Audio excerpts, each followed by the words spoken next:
नहीं, सबसे पहले ये हाइपोथेटिकल क्वेश्चन है, तो मैं इसका जवाब प्रधानमंत्री के बेसिस पे नहीं दूंगा, मगर मैं ये जरूर कह सकता हूं कि जो हमारा शिक्षा का सिस्टम है, मैं पहले सोचता था कि ये इसमें स्ट्रक्चरल प्रॉब्लम्स हैं, मगर ये अपना काम कर रहा है। आज मैं सोचता हूं कि ये अपना काम ही नहीं कर रहा है। जो हम अपने बच्चों को विजन दे रहे हैं, जो हम उनको, जो उनका इमेजिनेशन है, जो हमें देना चाहिए, हम दे नहीं रहे। तो अगर आप, सबसे शॉकिंग चीज मैं आपको बताता हूं, मैं कन्याकुमारी से अब दिल्ली तक आया हूं, कितने 108 दिन हो गए। 108 दिन में मैंने हजारों बच्चों से बात की है, और हर बच्चे से मैंने पूछा है तुम यूनिवर्सिटी के बाद, कॉलेज के बाद क्या करना चाहते हो। हजारों बच्चों से पूछा है और मुझे सिर्फ 5 जवाब मिले।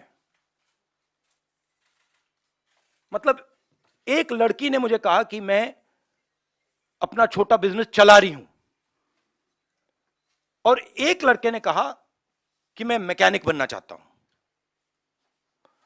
बट 99.9% लोग कह रहे हैं मैं लॉयर, डॉक्टर, इंजीनियर, आईएएस, जज। मतलब हमारा एजुकेशन सिस्टम हमारे बच्चों को कह रहा है कि जिंदगी में तुम्हारे पास 5 काम है, और रियलिटी ये है, रियलिटी सच्चाई ये है कि ये सब बच्चे इंजीनियर नहीं बन सकते, डॉक्टर नहीं बन सकते, लॉयर नहीं बन सकते। तो ये झूठ है। तो हम अपने बच्चों को झूठ बोल रहे हैं। मैं पूछता हूं, बच्चे आते हैं, कहते हैं क्या करना चाहते हो? आईएएस। अच्छा, आईएएस में कितने लोग जाते हैं हर साल? आप अंदाजा लगाइए, जवाब क्या मिलता है। मैं पूछता हूं कितने लोग आईएएस में हर साल जाते हैं, बच्चे क्या कहते हैं? क्या लगता है? अच्छा आप बताइए कितने लोग जाते हैं आईएएस में? 250। बच्चे कहते हैं 5 लाख, 6 लाख, 1 लाख, 2 लाख, 3 लाख। जब मैं उनको कहता हूं भाई 150 जाते हैं, 2-3 को मैंने गलती से कह दिया, एक लड़की को कह दिया, वो रोना शुरू कर दी कि देखिए हम उनको सही इमेजिनेशन ही नहीं दे रहे हैं, हम उनको रास्ता ही नहीं दिखा रहे हैं। तो पहला काम जो एजुकेशन सिस्टम है, और ये टॉप डाउन, ये इमेजिनेशन को मारने का एजुकेशन सिस्टम है, ये एजुकेशन को खोलता नहीं है। तो सबसे बड़ा काम, और ये शायद 2-3-4 साल में नहीं होगा, मगर डायरेक्शन ये होना चाहिए। और जो न्यू एजुकेशन पॉलिसी वो तो बिल्कुल दूसरे डायरेक्शन में जा रही है। तो पहली ये बात है। दूसरी बात, ये खुले तरीके से बोल दूं तो ये रेंट सीकिंग नेशन है, इसे प्रोडक्शन नेशन बनना चाहिए। फर्क है। ये जो देश है, जो प्रोड्यूसर है, जो प्रोडक्शन करता है, जिसके पास स्किल है, चाहे वो किसान हो, चाहे वो मैकेनिक हो, चाहे वो बढ़ई हो, मोची हो, नाई हो, जो भी हो, जिसके पास स्किल है, सबसे पहले उसकी मदद नहीं करते हैं।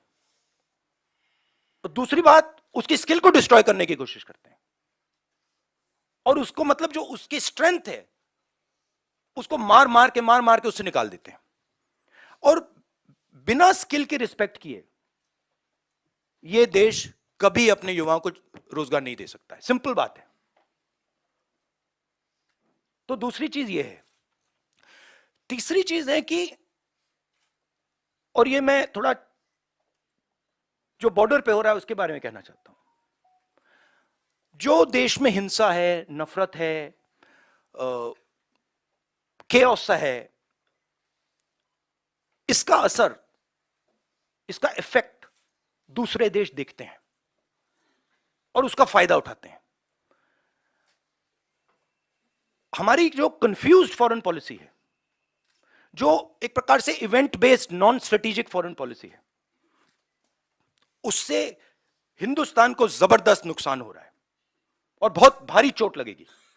और मैं इसको दोहराता जाता हूं मगर कोई सुनता नहीं है। जैसे मैं कोविड के समय दोहरा रहा था कि भाई प्रॉब्लम आ रही है, कोई सुनता नहीं है। तो ये भी बहुत जरूरी चीज है। बट मेन ये कुछ नहीं हो सकता अगर एक हिंदुस्तानी दूसरे हिंदुस्तानी से नफरत करता है, एक आदमी दूसरे को मारने की कोशिश कर रहा है, ये कुछ नहीं हो सकता। तो फाउंडेशन मोहब्बत, एकता, इज्जत, रिस्पेक्ट है।